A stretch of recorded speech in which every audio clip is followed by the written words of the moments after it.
খবৰ কোকৰাঝাৰৰ ঘটনা কোকৰাঝাৰত যি ৰহস্যজনক ঘটনা ঘটিল ৰহস্যজনকভাৱে পুখুৰীত পৰি দুগৰাকী ছাত্ৰীৰ মৃত্যুক লৈ অব্যাহত চাঞ্চল্য ছাত্ৰী দুগৰাকীক পৰিকল্পিতভাৱে হত্যা কৰাৰ অভিযোগ আনিছে পৰিয়ালে ছাত্ৰী দুগৰাকীক ধৰ্ষণৰ পিছত হত্যাৰ অভিযোগ একাংশ লোকৰ পুখুৰীৰ কাষতে উদ্ধাৰ কৰা হৈছে ছাত্ৰী দুগৰাকীৰ চাইকেল আৰু লগতে স্কুল বেগ আৰু চেণ্ডেল কেইযোৰ ইফালে স্থানীয় লোকে তেওঁলোকে উদ্ধাৰ কৰিছিল যেতিয়া ছাত্ৰী দুগৰাকীৰ মৃতদেহ তেওঁলোকেও কিছু সন্দেহ কৰিছে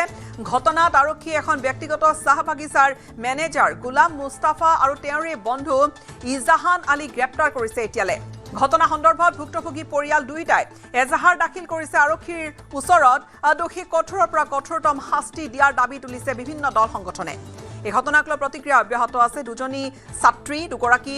কিশোৰী তেওঁলোক দুয়োগৰাকীৰে পুখুৰীত মৃতদেহ উদ্ধাৰ কৰা হৈছিল আৰু ৰহস্যজনকভাৱে পুখুৰীত পৰি তেওঁলোকৰ মৃত্যু ঘটিছিল আৰু এই ঘটনাক লৈ চাঞ্চল্য আছে অব্যাহত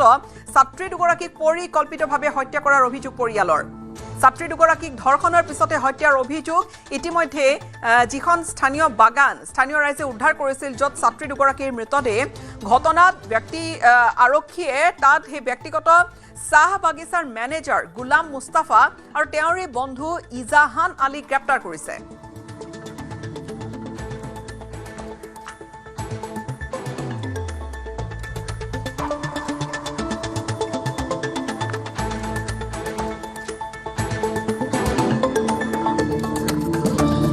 হয় আমি ইতিমধ্যে আপোনালোকৰ থ্ৰু দি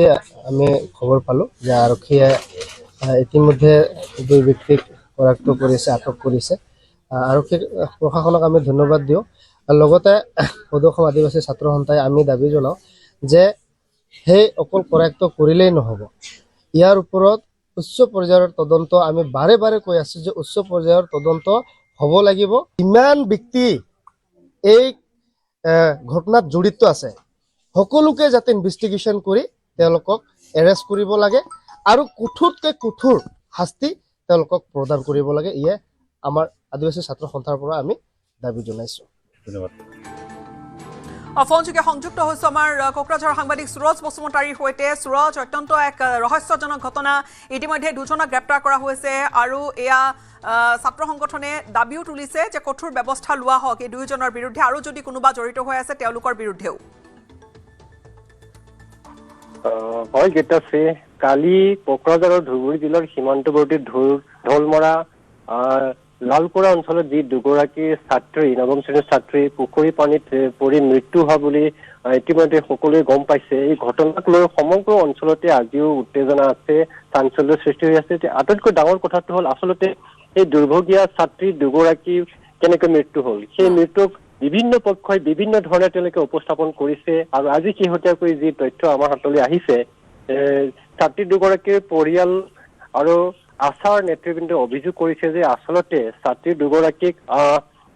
হত্যা কৰা হৈছে আৰু নতুবা তেওঁলোকক ধৰ্ষণ কৰি পেলাই পুখুৰী পানীত পেলাই দিয়া হৈছে আৰু ইতিমধ্যে কোকৰাঝাৰ আৰক্ষীয়ে সন্দেহতে বাগিচাৰ এগৰাকী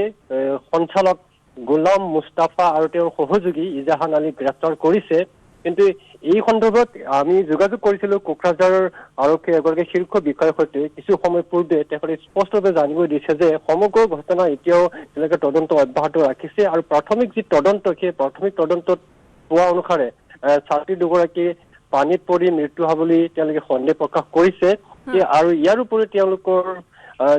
তেওঁলোকৰ দেহত কোনো ধৰণৰ আঘাতৰ স্পষ্ট তেনেকুৱা ধৰণৰ চিন-চাপ তেওঁলোকে পোৱা নাই আৰু যিহেতু মৰণোত্তৰ পৰীক্ষাৰ প্ৰতিবেদন পাবলৈ এতিয়া যথেষ্ট সময় বাকী আছে গতিকে মৰণোত্তৰ পৰীক্ষাৰ সম্পূৰ্ণ পিছতহে তাৰ প্ৰতিবেদনৰ পিছতহে ক'ব পৰা যাব আচলতে কি হৈছিলে ছাত্ৰী দুগৰাকী স্কুলৰ পৰা উভতি আছিল বা শিক্ষা প্ৰতিষ্ঠানৰ পৰা উভতি আছিল পৰিয়ালৰ লোকে কি কৈছে তেওঁলোকে নে ঘৰৰ পৰা তেওঁলোক ওলাই আহিছিলে আৰু হঠাৎ এনেকৈ তেওঁলোক নোহোৱা হৈ গ'ল আৰু তাৰ পিছত বিচাৰ কুচাৰ যিহেতু আৰম্ভ হৈছিলে আৰু বাকীখিনি সকলোৱে গম পায় হয় গীতাশ্ৰী আৰু এটা কথা ক'ব লাগিব যে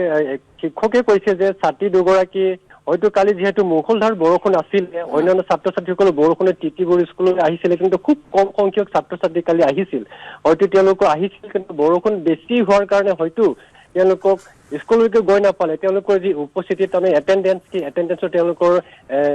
হেৰি নাছিলে আৰু তেওঁলোকৰ যি উপস্থিতি দিব লাগিছিল সেইখিনি ছাত্ৰী দুগৰাকীয়ে দিব পৰা নাছিল আজি শিক্ষকে জানিব দিয়া অনুসৰি গতিকে তাৰ পিছতে সমগ্ৰ বিদ্যালয়খনত হোৱা লাগে আৰু শিক্ষক তথা অন্যান্য যি ছাত্ৰ ছাত্ৰী তেওঁলোকক সেই পুখুৰী পাৰত আহে আৰু পুখুৰী পাৰত আহি বিচাৰ খোচাৰ কৰোঁতে ছাত্ৰী দুগৰাকীৰ যি নিথৰ দেহ সেই পুখুৰীৰ পানীত পোৱা বুলি তেওঁলোকে জানিব দিছে এনেকুৱা ঘটনা যাতে পুনৰাবৃত্তি নহয় তাৰ কাৰণে শিক্ষক সমাজে সকলো পক্ষকে আহ্বান জনাইছে গীতাশ্ৰী হয় আৰু এটা কথা ইয়াত বহুতৰে আচলতে তাত যিখিনি দৃশ্য আমি দেখিছোঁ এটা পুখুৰী আছে কিন্তু আশে পাশে তাত সম্ভৱতঃ সেয়া খালী কিছু ঠাই হয়তো তাত যদি চিঞৰ বাখৰ হৈছিল বা যদি পিছলি কোনোবা পৰিছিল আমি দেখিছোঁ যে তাত চাহ বাগিচাও আছে আৰু যদি তাত কোনোবা পিছলি পৰিছিল সাধাৰণতে চাহ বাগিচা অঞ্চলত তাত এটা সময়লৈকে তাত লোক থাকে আৰু তাত যদি পিছলিও পৰিছিল তেওঁলোক ধৰি লোৱা হয় কিন্তু চিঞৰ বাখৰ বা তেনেকুৱা কোনেও নুশুনিলে নে প্ৰথম কথা আৰু লগতে তেওঁলোকৰ চেণ্ডেল তেওঁলোকৰ বেগ গোটেইখিনি তেওঁলোকৰ পাৰতেই পাইছে অৰ্থাৎ এনেকুৱা হ'ব পাৰে নেকি যে ক'ৰবাত হত্যাকাণ্ড সংঘটিত হোৱাৰ পিছত তাত পেলাই দিয়া হৈছে তেনেকুৱা হ'ব পাৰে নেকি হয় সেইটো আৰক্ষীয়ে তদন্ত কৰি আছে ইতিমধ্যে জানিবই দিছে যে যি মৰণোত্তৰ পৰীক্ষাৰ প্ৰতিবেদন সেই প্ৰতিবেদনৰ ওপৰত নিৰ্ভৰ কৰিব আচলতে ছাত্ৰী দুগৰাকী কেনেকৈ মৃত্যু হৈছিল তেওঁলোক হত্যাকাণ্ডৰ বলি হৈছিল নে আন কোনোবাই কিবা কৰিছিলে গীতাশ্ৰী হয় ধন্যবাদ জ্ঞাপন কৰিছোঁ আমাক এইখিনি আপডেট আপুনি দিলে